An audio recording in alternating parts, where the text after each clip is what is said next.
Hello chess lovers, Suren here, and in this video I want to share with you a chess miniature played between two Soviet chess grandmasters. Despite the fact that I have flu today, but anyways, managed to find strength and record a video. Yesterday I had a short trip to the southern summit of Mount Aragat, and it was in there that I caught a cold. But anyways, I enjoyed my trip greatly. The view was majestic, and I also had some fun with a gravity hill.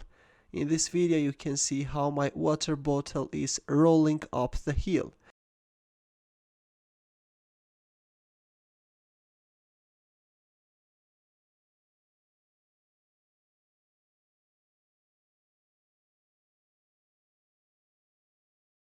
Back to our chessboard, and now let me introduce the players.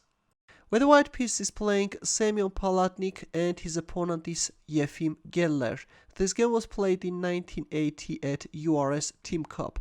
Palatnik was playing with the white pieces opened up with d4 and Geller responded with knight f6, bishop g5. We have Trompowsky attack. With this move, white wants to capture on f6 and somewhat damage black's pawn structure on the king side, but of course there's nothing lethal in white's threat. And black invited bishop takes f6 by going for d5, and Palatnik went for it with bishop takes f6. Now black can choose between e takes f6 or g takes f6 and then fianchetto the bishop, and black can even castle kingside.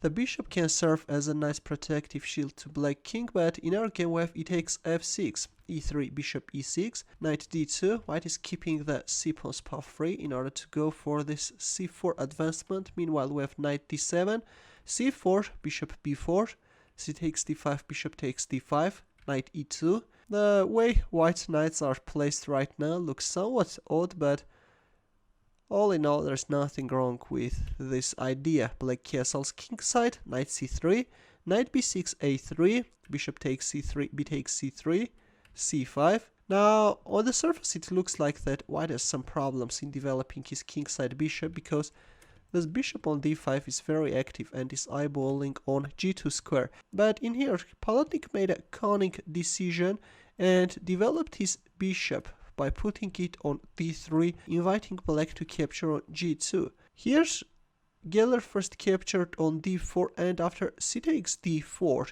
he went for bishop takes g2, which is very surprising. I just can't understand how such a strong world-class grandmaster could overlook white's threat. Here Palatnik played rook g1, and it turns out that the only thing which black can do in order to prolong his resistance is to give up this bishop. For example, black can make a move like rook e8. Of course, moves like queen d5 won't work in order to save the bishop, because this can step into queen g4. But in our game, after rook g1, Geller moved his bishop back on c6, and after white's next move he resigned. I don't even want to ask you to find the winning move for white, because I'm sure that you found that move in a blink of a second.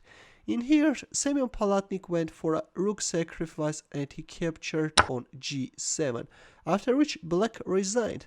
Now if king takes g7, then queen g4 check is coming, followed by queen f5, and there is no way out. Black king is in a mating net. That's why after this beautiful rook takes g7 check, Geller resigned. This is what happens when you are grabbing poisoned pawns.